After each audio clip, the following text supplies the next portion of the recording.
Mengetahui perkembangan investigasi terkait dengan kasus penculikan serta pembunuhan bocah bermotif jual organ, kita sudah tersambung dengan Kabid Humas Polda Sulsel, Kombes Pol Komang Suartana di Makassar, Sulawesi Selatan. Pak Komang, selamat sore dengan Stefani. Selamat sore Mbak Stefani, Ya. salam sehat selalu. Salam sehat Pak Komang. Petunjuk awal yang dimiliki oleh polisi hingga mengarahkan kepada terduga AF dan juga AR adalah CCTV. Dengan sudah dilakukannya pendalaman, alat bukti lain apa yang sudah diperoleh oleh polisi?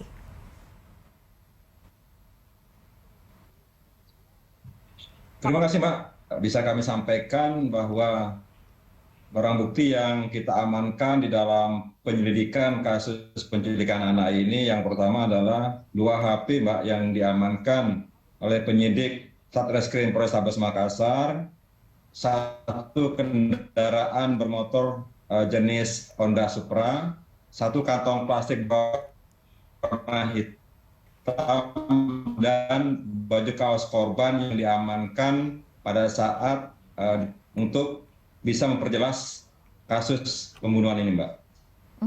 Saya mau konfirmasi, Pak Komang, berarti status hukum AF dan AR sudah tersangka, begitu ya Pak? Kedua pelaku berinisial A dan F ini sudah ditetapkan sebagai tersangka dan akan tetap dikembangkan apakah ada pelaku lain yang terlibat di dalamnya. Kita tahu A dan F ini masih anak-anak berdasarkan Undang-Undang Perlindungan Anak karena masih di bawah 18 tahun. Lantas seperti apa nanti proses penyelidikan dan sampai penyidikan nanti karena mereka masih anak-anak? Ya. Terima kasih Mbak. Di dalam penyelidikan yang dilakukan oleh rekan-rekan kita dari Polrestabes Makassar, itu kita terapkan undang-undang di pasal 80 ayat 3 Undang-Undang Republik Indonesia nomor 23 tahun 2002 tentang perlindungan anak. Juga kita terapkan pasal 340 KUHP, pasal 338 dan pasal 170 ayat 3 KUHP di mana ancamannya adalah 10 tahun hukuman penjara dan seumur hidup atau hukuman mati. Tapi dalam pelaksanaan penyidikan nanti bisa perlindungan anak bisa akan membantu di dalam hal menyelesaikan kasus ini, tapi dalam prosedur hukum tetap akan kita melaksanakan sesuai dengan apa yang menjadi dan apa yang sudah dilakukan oleh 2 tersangka ini, Mbak. Berarti dipastikan ada pendampingan, Pak Komang? Tetap, Mbak, akan ada pendampingan dari rekan-rekan kita dari perlindungan anak nantinya. Oke, ada pendampingan dari KPAI paling tidak ya. Kita tahu faktanya kedua tersangka ini mengakses situs jual beli organ, Pak Komang. Apakah penyelidikan dan juga nantinya penyidikan ini juga akan mengarah dan mendalami ke sana, Pak Komang?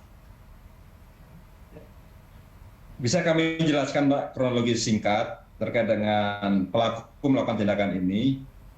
Pelaku ini sudah melakukan searching di Google website bernama Yandex itu mulai bulan Maret 2022, di mana situs itu berisi jual beli organ tubuh manusia dengan harga jutaan dolar. Pada bulan ajak pelaku F untuk melakukan pembunuhan, ya. Jadi informasi melakukan pembunuhan. Nah, pada saat di bulan Januari, pelaku A menemukan korban MF, yaitu dekat Indomaret, yang berdiri di depan Indomaret, dan mengajak saudara FF ini atau korban ini untuk membersihkan atau membersihkan rumah dari saudara A, pelaku A, dengan iming-iming upah sebesar Rp50.000. Itu kronologis awalnya, Mbak, sebelum terjadi pembunuhan berencana yang dilakukan oleh saudara A dan saudara F. Oke, berarti website yang dikunjungi oleh kedua tersangka ini juga akan didalami juga oleh polisi? Tetap, Mbak, website yang digunakan oleh kedua pelaku ini akan didalami dan akan di-backup oleh rekan-rekan kita dari Cyber Polda Sulawesi Selatan bekerjasama dengan rekan-rekan kita dari Polrestabes Makassar. Oke, kita tunggu bagaimana perkembangan penyelidikan dan juga penyidikan yang dilakukan oleh Polda Sulawesi Selatan. Terima kasih Kombes Pol Komang Suartana sudah bergabung bersama dengan Berita 1.